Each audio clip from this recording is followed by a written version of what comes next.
My name is Dr. Dan Nelson. I was head of our cardiology division at one of the 12 largest multi-specialty medical clinics in the United States for 11 of my 22 years of practice. I am currently a working interventional cardiologist and have been treating patients with angioplasty since the early 1980s.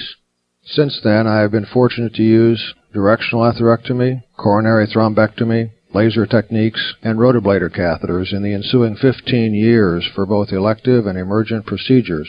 I have inserted all types of coronary stents as they became available since the early 1990s.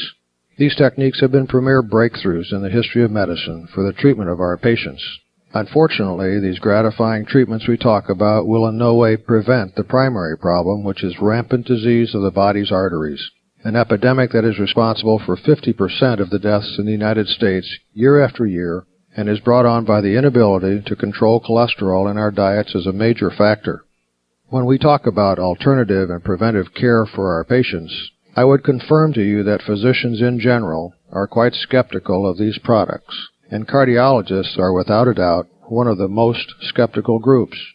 However, I was quite intrigued by the initial discussion I heard, and in view of my family history of coronary disease, I have since used BioSlife in combination with my current statin drug. I've dropped my total cholesterol to 105, a full 70 points below a respectable level with the statin drug alone, and my bad LDL fraction dropped to 60, 35 points below the previously thought adequate level achieved with the statin drug alone. In addition, my triglycerides dropped 60 points to 50.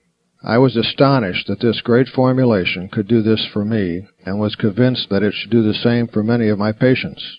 It gives me great pleasure to introduce it to my patients, a great many of whom are on fixed or limited incomes with staggering prescription costs for more expensive forms of therapy. Many of them have already experienced great results.